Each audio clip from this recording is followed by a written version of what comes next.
সময় সংলাপে স্বাগত জানাচ্ছি। আমি তুষার আব্দুল্লাহ। সময় সংলাপে আমার সঙ্গে যোগ দিয়েছেন খন্দকার সাখাওয়াত আলী। আপনাকে স্বাগত সময় সংলাপে। আমি যে আলোচনায় যেতে চাই যে আমরা নানা বিষয়ের মধ্যে আছি, আমরা জানি যে নানা রকম রাজনৈতিক বা রাষ্ট্রীয় বিভিন্ন রকম ডামাডোলের বিভিন্ন বিষয় আছে, আতঙ্ক উদ্বেগ সবই আছে। সেই জায়গা থেকে আমরা দেখছি যে কিন্তু আমাদের প্রান্তিক সমাজ, প্রান্তিক শ্রেণী যারা আছে তাদের অবস্থাটা কি, তাদের কি কি এটা স্পর্শ করছে, তারা কি মানে এর প্রভাবটা তাদের কাছে পৌঁছচ্ছে কিনা, পৌঁছলের ফলটা কি হতে পারে? সত্যিকার অর্থে বাংলাদেশে প্রান্তিক মানুষ কারা, এই প্রশ্নটা খুব জরুরি। এবং বাংলাদেশ যতই আস্তে আস্তে আগাবে ততই প্রান্তের মানুষের প্রতি আলো ফেলাটা জরুরি হয়ে উঠবে। গবেষক হিসেবেও আমাদের সেদিকে এক ধরনের নজর থাকা দরকার। দুভাবে আমরা দেখতে পারি প্রান্ত এবং কেন্দ্রের জায়গা থেকে। বৈশ্বিক পরিপ্রেক্ষিতে যদি আমরা বলি তাহলে একটা তত্ত্বই ছিল, সেটা হচ্ছে কেন্দ্র এবং প্রান্ত। ঠিক সেই পরিপ্রেক্ষিতে পশ্চিমা জগতের সঙ্গে তৃতীয় বিশ্বের দেশগুলোকে কেন্দ্র প্রান্তের সম্পর্ক হিসাবে দেখা হতো এবং উন্নয়নের সূচকের জায়গা থেকে সেই বিষয়গুলো বিবেচনা করা হয়। আমাদের দেশীয় প্রেক্ষাপটে যদি আমরা বিবেচনা করি তাহলে শহর এবং গ্রাম এটা একটা প্রান্ত কেন্দ্রের সম্পর্কের জায়গা আছে। আরেকটি আছে, সেটি হচ্ছে দারিদ্র্যর জায়গা থেকেও কিন্তু ক্রমশই প্রান্তিক মানুষের দারিদ্রতা নিয়ে আমরা যখন কাজ করি তখনও সেটাকে বোঝবার বিষয়গুলো আছে। যেমন চর কিংবা পার্বত্য অঞ্চল কিংবা হাওর অঞ্চল, এটা রিমোটনেসের জন্য এই সমস্ত অঞ্চলের লোকরা প্রান্তের বাসিন্দা। কিন্তু আরেক ধরনের লোকরা আছে সামাজিক প্রান্তিকতার শিকার, যেমন সুইপার কিংবা মুচি কিংবা জেলে, শ্রেণীর জায়গা থেকে, কাস্টের জায়গা থেকে। সো একটা হচ্ছে রিমোটনেসের জায়গা থেকে প্রান্ত তৈরি হয়, প্রান্ত কেন্দ্রের জায়গা তৈরি হয়। আরেকটা হচ্ছে সামাজিক সম্পর্কের জায়গা থেকে তৈরি হয়। তো আমাদের দেশ ক্রমশই কিন্তু যখন পভার্টির জায়গা থেকে আমরা বেরোচ্ছি তখন পরিকল্পনার জায়গা থেকেও এই প্রান্তের মানুষগুলোর প্রতি আস্তে আস্তে নজর আমরা লক্ষ্য করব। যেমন যারা আমরা ছোট বড় আছি, যারা পভার্টি নিয়ে আমরা কাজ করি, এখন 4টি অঞ্চলের উপর আমাদের বিশেষ ফোকাস দেওয়া হচ্ছে। পরিকল্পনায়ও দেওয়া হচ্ছে, বাজেটের ক্ষেত্রেও দেওয়া হচ্ছে, অথবা উন্নয়ন পরিকল্পনায় বিবেচনায় রাখা হচ্ছে। একটা হচ্ছে চর অঞ্চল, একটা হচ্ছে হাওর অঞ্চল, আরেকটা হচ্ছে পাহাড়ি অঞ্চল। আর ছোট ছোট পকেটস কিছু এরিয়া আছে যেগুলো কিন্তু এই প্রান্তিকতার শিকার। নতুন একটি অঞ্চল তৈরি হচ্ছে এই প্রান্তিক সম্পর্কের জায়গা থেকে ভৌগোলিকভাবে, সেটি হচ্ছে উপকূলীয় অঞ্চল। কারণ ক্লাইমেট চেঞ্জের ইফেক্ট হিসেবে, প্রভাব হিসেবে আমাদের উপকূলীয় অঞ্চল ক্রমশই ভালনারেবিলিটি বাড়ছে এবং সেখানে মানুষের দৈনন্দিন জীবনযাপনের উপর তার প্রভাব পড়ছে, ঝুঁকি বাড়ছে। তো এই সব মানুষগুলোই কিন্তু এক অর্থে প্রান্তের মানুষের অংশ। এই জনগোষ্ঠীর উপর সত্যিকার অর্থে রাজনৈতিক, সমাজ এবং বৈশ্বিক প্রভাব কতখানি যে পৌঁছায়। আগে একটা ব্যাপার ছিল, সেখানে হচ্ছে তথ্য প্রবাহের ব্যাপার। সেই জায়গাটা কিন্তু আমাদের মোবিলিটি প্রচণ্ডভাবে বেড়েছে। টেলিভিশনের পেনিট্রেশন, রেডিওর পেনিট্রেশন, সংবাদপত্রের পেনিট্রেশন, এবং তার চেয়েও বড় যেটি হচ্ছে যে ব্যক্তিগত যোগাযোগ মাধ্যম হিসাবে মোবাইল যেই পর্যায়ে চলে গেছে, একজন সুপারের হাতেও কিন্তু একটা মোবাইল আছে। সো তথ্য প্রবাহের মধ্যে সেও কিন্তু পড়ে গেছে এবং এই সব কিছু মিলিয়ে কেউ কিন্তু আজকে এই আতঙ্কের বাইরে থাকার সুযোগ নেই। কিন্তু তারপরেও কি প্রায়োরিটির দিক থেকে আমরা যদি বিবেচনা করি, আমরা একটা মধ্যবিত্তের মধ্যে যে আশঙ্কা দেখি, বা একজন ইনভেস্টরের মধ্যে যে আশঙ্কা দেখি, কিংবা একজন গণমাধ্যম কর্মীর মধ্যে যে আতঙ্কটা দেখি, অথবা একটা উন্নয়ন কর্মীর মধ্যে যে আতঙ্কটা দেখি, সেটা কি একজন প্রান্তের মানুষের উপর সরাসরি প্রভাব পড়ে, একজন কৃষকের উপর সরাসরি প্রভাব পড়ে? সেই জায়গায় হয়তো মাত্রা ভেদে ভিন্নতা আছে। কারণ তার প্রায়োরিটিটা পড়বার চেষ্টাটা আমরা কতখানি করছি। তখনই যে পড়ে যদি তার অঞ্চলে যে সেটা ঘটে অথবা তাদের মধ্যে তাদের কমিউনিটির মধ্যে যদি সেই আলাপটা শুরু হয়।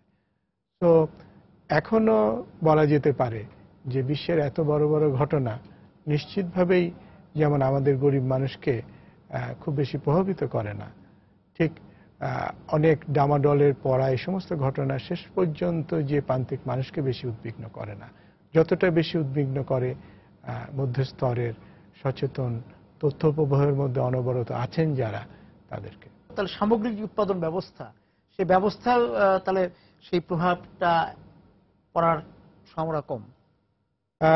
সেটা আমরা যদি আমাদের কৃষি দিয়েই দেখি, এটা খুব ভালো প্রশ্ন করেছেন আপনি। আমরা 2013-14 সালে যে একটা ম্যান-মেড ডিজাস্টারের মধ্যে দিয়ে গেছি রাজনৈতিক কারণে, সেই সময় সত্যিকার অর্থে তো কৃষিও ইফেক্ট হওয়ার কথা ছিল, কারণ দেশীয় পর্যায়ে ঢাকা এবং জেলা শহর ছেড়ে উপজেলা শহর এক ধরনের ট্রান্সপোর্ট চলাচলের ক্ষেত্রেও কিন্তু বাধা তৈরি করার চেষ্টা হচ্ছিল, বিচ্ছিন্নতা তৈরি হয়েছিল। কিন্তু তার ভেতরেও কিন্তু আমাদের কৃষি অনবরত তার ভূমিকা রেখে গেছে।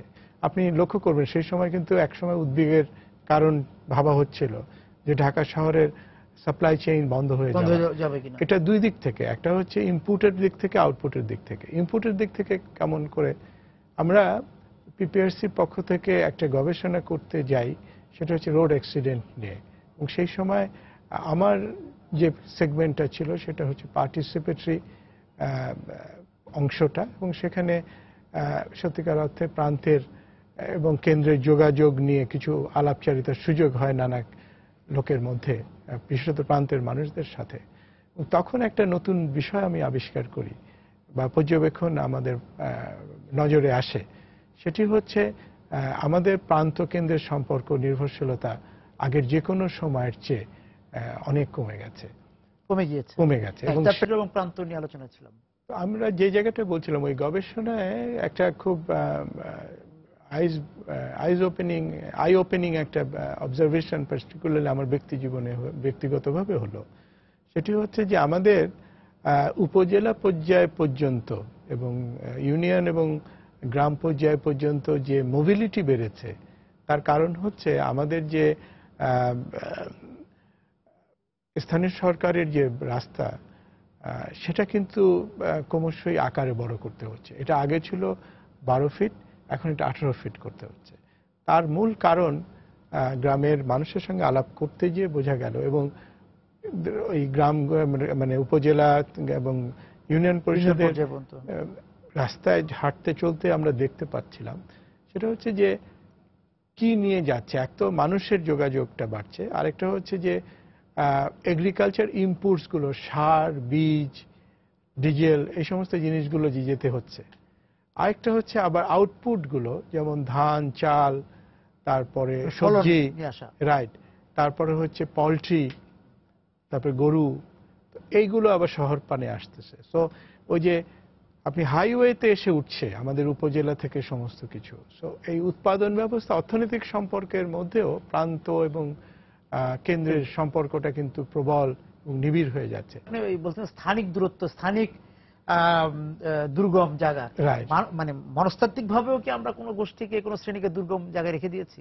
হ্যাঁ, এই আলোটাই আমি ফেলতে চাচ্ছি আপনার এই কথার সূত্র ধরে, যে নতুন ধরনের প্রান্তিকতা তৈরি হচ্ছে। সেটা হচ্ছে সংখ্যাগরিষ্ঠতা আইডিওলজি একটা বিশ্বব্যাপী কিন্তু তৈরি হচ্ছে, যে সংখ্যাগরিষ্ঠ তার যেন এক ধরনের আধিপত্যের সম্পর্ক, আধিপত্যের আচরণ এবং প্রবৃত্তি তৈরি হচ্ছে, এবং আমরাও কিন্তু সেটা দ্বারা কম বেশি আক্রান্ত হচ্ছে কিনা তার মুখোমুখি হওয়া দরকার। যে সংখ্যাতাত্ত্বিক দিক থেকে আমাদের দেশের মুসলিম কমিউনিটি সবচেয়ে বেশি, কিন্তু এখানে হিন্দু কমিউনিটি, খ্রিস্টান এবং বৌদ্ধ কমিউনিটির এবং আরও উপজাতীয় নৃতাত্ত্বিক জনগোষ্ঠীগুলো যে আছে, আমাদের যে মাল্টিকালচার, মাল্টিনেশনাল, এই জায়গাটা কিন্তু ভুলে যাচ্ছি। আমরা মনে করছি যে আমরা শুধু মুসলিম দেশ। এগুলো কিন্তু নতুন ধরনের এই প্রান্তিক জনগোষ্ঠীকে ইগনোর করার একটা অবস্থা বা মুখোমুখি আমরা পড়ছি।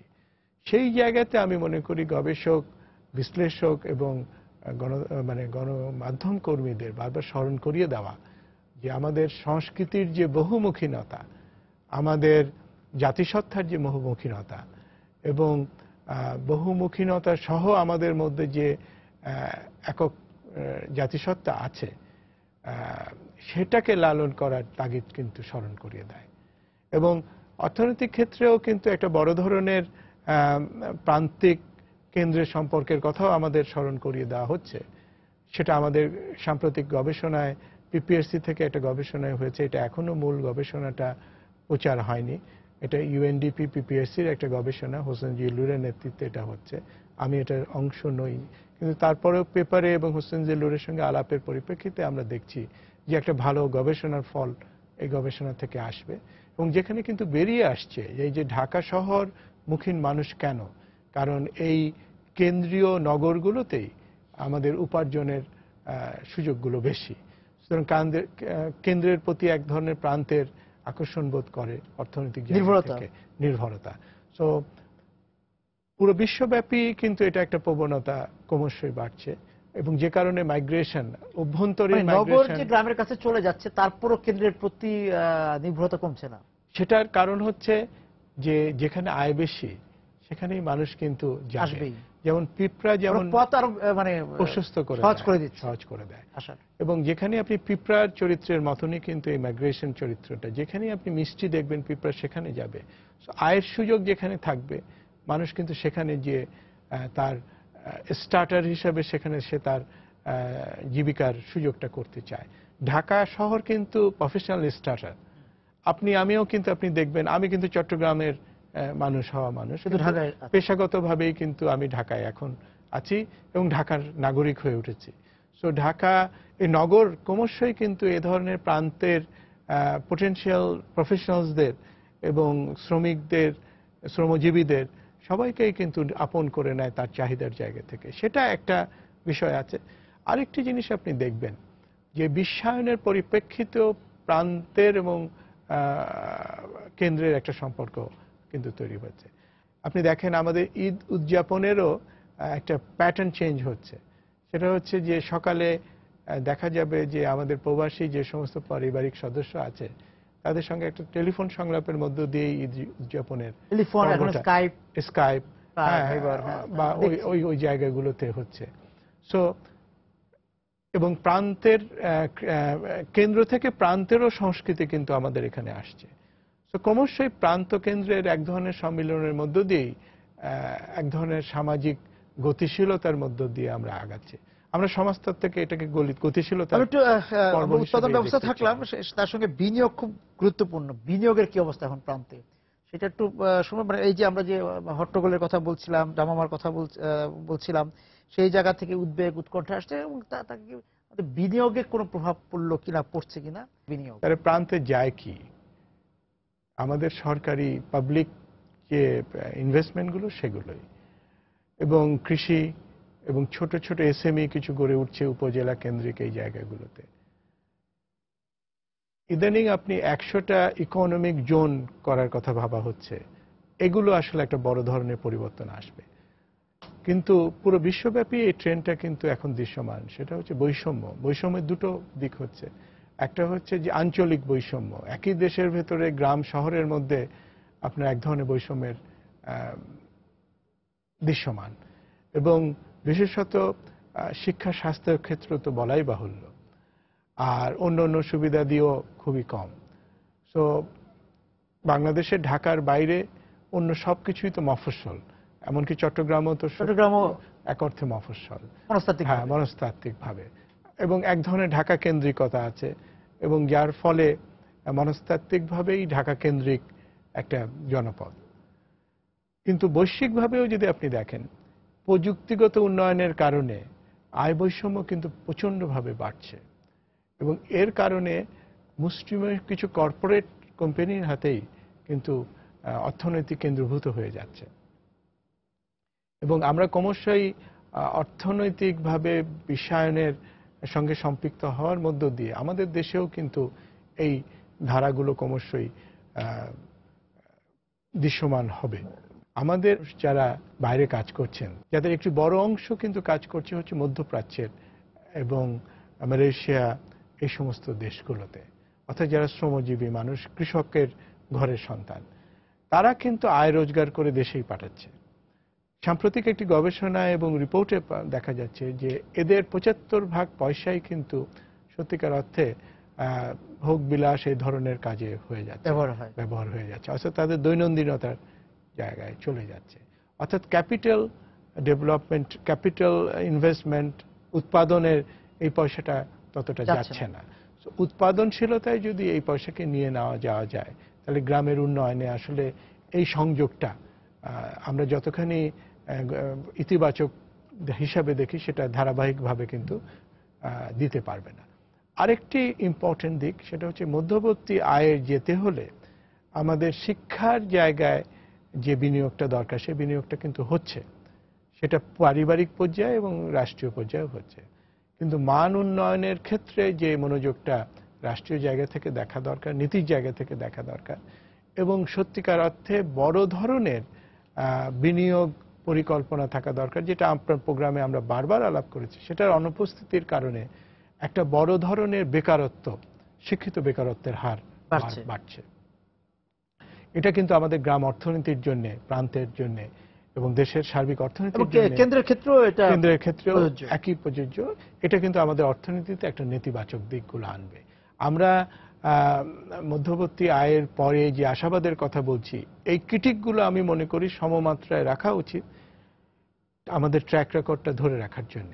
সো এই জায়গাটা কিন্তু, এই দুটো দিক আমি হতাশার দিক দেখছি, এবং এটা কিন্তু লং টার্মে আমাদের একটা নেতিবাচক জায়গায় আসবে। আরেকটা দিক হচ্ছে মধ্যপ্রাচ্যের দেশগুলো সত্যিকার অর্থে তেলের অর্থনীতি দুর্বল হয়ে যাওয়াতে আমরা একটা ঝুঁকির জায়গাতেও থাকব, যে এদের আরো নতুন কর্মসংস্থানের সুযোগ তাদের ওখানে কমে যাবে, বাজার সম্প্রসারিত হবে না, আবার বাজার সংকোচনও হতে পারে যদি পরিস্থিতি তৈরি হয়, যার ইম্প্যাক্ট কিন্তু আমরা পড়ব, এবং যার ইম্প্যাক্ট আমাদের প্রান্তেও কিন্তু পড়বে। কারণ আমাদের এই পরিবারগুলো বহুল অংশে নির্ভরশীল এই বাইরের আয়ের সূত্র উপরে। আরেকটি ভালো দিকের কথা আমি বলবো, সেটা হচ্ছে যে শিক্ষার মানের প্রশ্নে সমস্ত সীমাবদ্ধতার পরেও শিক্ষা যে একটা সামাজিক গতিশীলতার ইনস্ট্রুমেন্ট, সেটা কিন্তু আমাদের প্রান্তের মানুষও ক্রমশই বুঝতে চেষ্টা করছে, এবং সেই সুযোগটা তারা কাজে লাগাচ্ছে। আপনি কিছু বেস্ট প্র্যাকটিসের উদাহরণ হিসেবে দেখবেন যে চা বাগানের বাচ্চারা এখন কিন্তু পড়াশোনার সুযোগ কিছুটা হলেও পাচ্ছে, এবং তাদের মধ্য থেকে মেধার ভিত্তিতে ২-১ জন করে বেরিয়ে আসছে, কিংবা সুইপার কমিউনিটির কিংবা দলিত শ্রেণীর জায়গাগুলোতে। এই বেরিয়ে আসাটা একটা, ওই যে আমরা যে মনস্তাত্ত্বিক ব্যারিয়ার যে কথাটা বলছিলাম, সেই ব্যারিয়ারের একটা তারা একটা লাইট দেখতে পাবে, কমিউনিটি লেভেলে তারা একটা লাইট দেখতে পাবে, এবং যেটা কিন্তু ধীরে ধীরে তাদেরকেও ভাঙবে। আরেকটি সম্ভাবনার দিক আমি দেখতে পাই, সেটা হচ্ছে, এবং সেটা আবার চ্যালেঞ্জেরও দিক, যে ক্রমশই এগ্রিকালচারে মানুষ কিন্তু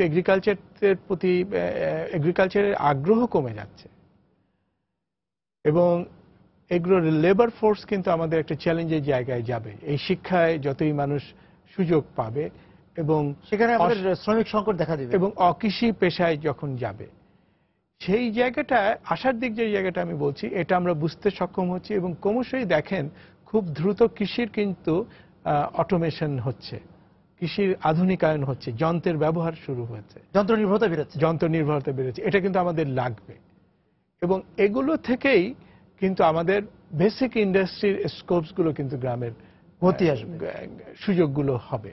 প্রান্তের যে উৎপাদন ও বিনিয়োগ নিয়ে আমরা কথা বলছিলাম এতক্ষণ, সেই জায়গায় কিন্তু চাবিকাঠি হিসেবে আসবে হচ্ছে আমাদের কারিগরি শিক্ষা। সেই জায়গা থেকে আমরা দেখছি যে শিক্ষিত বেকারের কথাটা আপনি বললেন, সেটা হচ্ছে যে আমরা কারিগরি শিক্ষায় বেশি এগিয়ে যেতে পারিনি বা জনপ্রিয় করতে পারিনি। আমাদের এখনো এই উচ্চ শিক্ষা কেন্দ্রিক এটা প্রান্ততীয় এই আলোচনাটা আমরা বারবার করেছি, এখানে একটা অগ্রগতি আছে, কিন্তু অগ্রগতিটা, অগ্রগতি শিক্ষার কথা বলছিলাম, যে সেটা একটা চাবিকাঠি আমাদের এখন যে শিক্ষার কথা আপনি বলছেন, কর্মমুখী শিক্ষার দিকে যাওয়া। জি, এখানে কিন্তু একটা পজিটিভ দিক আছে, যে সরকার কারিগরি শিক্ষার প্রতি একটা প্রাধান্য দিয়েছেন, এবং যেটা 1% ছিল আমাদের সেটা 8% পর্যন্ত নেওয়া গেছে। জনশক্তিকে দক্ষ জনবল তৈরি জনবল তৈরি করার ক্ষেত্রে। এই জায়গাতে যেটা খুব ইম্পর্টেন্ট সেটা হচ্ছে এসডিজি যে সামনের 15 বছর, এই 15 বছরটা আমাদের কিন্তু ভালো করে প্রস্তুতি নিয়ে আন্তর্জাতিক এবং দেশীয় উদ্যোগের সমন্বিত করে এটাকে কাজে লাগাতে হবে। এটার দুটো ইতিবাচক দিক আমি দেখি। একটা হচ্ছে 8 পর্যন্ত যে প্রাথমিক শিক্ষা আমরা করলাম, এর ফলে যেটা হবে মূলধারায় 8 পর্যন্ত যদি আমাদের সমস্ত শিক্ষার্থীদের নিয়ে আসতে পারি এবং 8-এর পরে 8 পর্যন্ত তাদের ধরে রাখাটা হবে একটা চ্যালেঞ্জ, এবং 8 পর্যন্ত ধরে রাখার পর যারা উচ্চ মাধ্যমিকের ক্ষেত্রে ড্রপ আউট হবে তাদের কিন্তু এই কারিগরি শিক্ষায় নিয়ে যাওয়ার পরিকল্পনাটা দরকার, এবং নাম্বারের দিক থেকে এটা কিন্তু বিশাল। এবং এখানে সবচেয়ে বড় ইম্পর্টেন্ট জিনিস হচ্ছে এখানে কৃষিখাত, অকৃষিখাত এবং শিল্প খাত এবং বৈশ্বিক যে শ্রমবাজার, এই চারটাকে সমন্বিত করে প্রাইভেট সেক্টর নেতৃত্বেই কিন্তু এটা হওয়াটা দরকার। কারণ পলিসিটা সরকার করতে পারবে, কিন্তু এর নেতৃত্বটা আসলে দিতে হবে প্রাইভেট সেক্টরকে। কারণ আমাদের অর্থনীতির যে সাইজটা, তার 80% কিন্তু এখন কন্ট্রোল করছে বা জিডিপিতে তাদের অবদান রাখছে, সেটা হচ্ছে প্রাইভেট সেক্টর। এখন প্রাইভেট সেক্টরের এই জায়গায় নেতৃত্ব তারাও কিন্তু উপলব্ধি করছে যে স্থানীয় বাজারেও শ্রমশক্তির শর্টেজ হচ্ছে, দক্ষ জনশক্তির শর্টেজ হচ্ছে। কারণ শিক্ষাটা কিন্তু একটা ভ্যালু অ্যাড করে, যেটি আপনি গার্মেন্টসকে দেখলেই আপনি দেখবেন যে আমরা প্রথম জেনারেশন যে গার্মেন্টসের কর্মী পেয়েছি, তার পরবর্তীতে গার্মেন্টসের কিন্তু আমরা একটু ক্রমান্বয়ে ভালো শিক্ষিত অর্থাৎ লিটারেট পেয়েছি, যেটা এনএফপি প্রোগ্রামের এবং সরকারের মূলধারা প্রাইমারির বিষয়। এনজিওদের এই জায়গাটা কিন্তু নিজেদের ভূমিকা রাখার সুযোগ বেছে নিতে হবে তাদের। তারা কিন্তু ক্রমশই এনএফপিতে স্কোপ কমে যাচ্ছে। সো এখানে কারিগরি শিক্ষায় কিন্তু এই জায়গাটায় অবদান রাখার সুযোগগুলো তৈরি হবে। আরেকটা জায়গা আমি বলবো, সেটা হচ্ছে সরকার নানা রকম সুযোগ তৈরি করছে, বিশেষত পার্বত্য অঞ্চলের যে প্রান্তের কথা আপনি বলতে চাচ্ছিলেন। আমি যেহেতু একটু পড়াই, সেখানেও আমি দেখছি যে এর সুযোগ কিন্তু মেয়েরা ছেলেরা নিচ্ছে, কিন্তু তারা যেই জায়গায় চ্যালেঞ্জের মুখোমুখি হচ্ছে সেটা হচ্ছে মানে সত্যিকার অর্থে কোয়ালিটি ইস্যুতে, মানের দিক থেকে।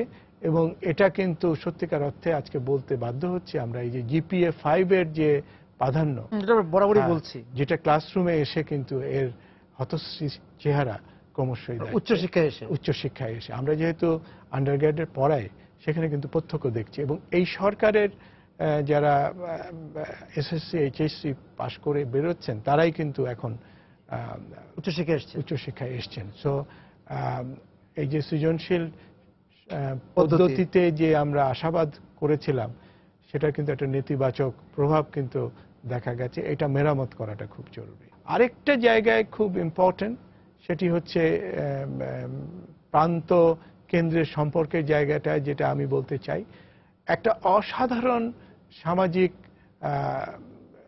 প্রযুক্তিগত নেটওয়ার্ক বাংলাদেশ উপহার দিতে পেরেছে নীতি সহায়তার জন্য।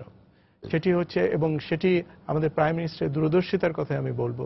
উনি প্রথমবার এসে দরিদ্র পভার্টি টেকনোলজি ইন্টারফেস হিসেবে প্রফেসর ইউনূসের যে আইডিয়া, সেটাকে উনি বাই করে গ্রামীণ ফোন যেটা দিয়েছিলেন, যে কথা বারবারই আমি বলি, সেটার ভিত্তি ধরে কিন্তু আজকে বিশাল একটা নেটওয়ার্ক তৈরি হয়েছে। এবং এখন সেটার গভর্নেন্সকেও ইমপ্রুভ করা হচ্ছে। এই যে আমরা বায়োমেট্রিক দিয়ে যেই সমস্যাগুলো ছিল সেগুলোকে সারাই করবার চেষ্টা করছি, এটাও কিন্তু আমি একটা উত্তরণ মনে করি গভর্নেন্সের প্রক্রিয়া থেকে। এবং সেই জায়গাটা আমাদের যে সোশ্যাল সেফটি নেট প্রোগ্রামসগুলো, সেই প্রোগ্রামসগুলোকে প্রান্তের মানুষকে খুব সরাসরি দেওয়ার সুযোগও কিন্তু এই মোবাইল ফাইন্যান্সিয়াল মাধ্যমে হয়েছে। যেমন আমাদের পাবলিক প্রকিউরমেন্ট, এটাকে ইমপ্রুভ করার কিন্তু সুযোগ আছে, এবং গভর্নমেন্ট কিন্তু ক্রমশই ই প্রকিউরমেন্টের দিকে যাচ্ছে।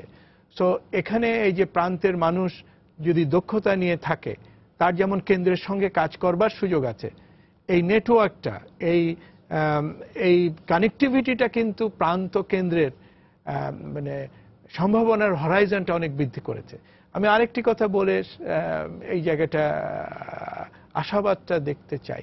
আপনি ই কমার্সের কিন্তু বিশাল সম্ভাবনা হয়েছে।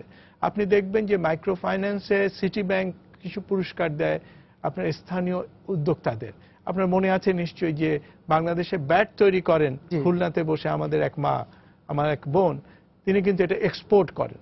আমি এরকম দেখছি যে জুট নিয়ে কাজ করছে এই গভর্নমেন্টের। আরেকটি বড় দিক আমি মনে করি সেটা হচ্ছে জুটকে আবার সামনে নিয়ে আসা, এবং তার বিশাল সম্ভাবনা, কারণ এখানে ফরওয়ার্ড ব্যাকওয়ার্ড লিঙ্কেজ অনেক বেশি, এবং এখানে যদি এটা মানে পাটজাত দ্রব্য যদি আমরা প্রক্রিয়াজাত করে বিদেশে রপ্তানি করতে পারি এবং যেটা পরিবেশ বান্ধব,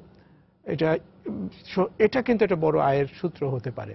সো প্রান্তের মানুষদের হাতে কিন্তু এই সম্ভাবনাগুলো দেখা দিচ্ছে। সেখানে এখন নতুন ধরনের উদ্যোক্তা, মানে স্থানীয় উদ্যোক্তা এবং এই আন্তর্জাতিক এবং কেন্দ্রীয় বাজার ধরার তাদের বুদ্ধিমত্তাটা এবং সুযোগটা কিন্তু দেখা দরকার।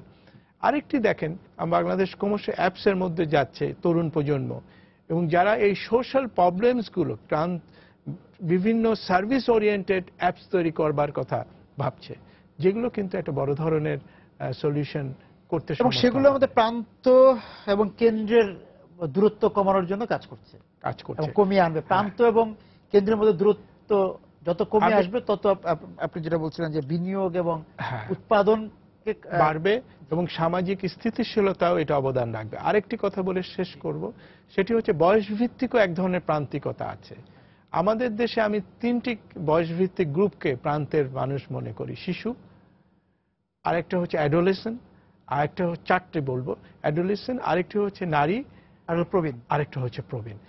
এদেরকেও সরকার কিন্তু ক্রমশই তার উন্নয়ন পরিকল্পনার অংশ নিয়েছে।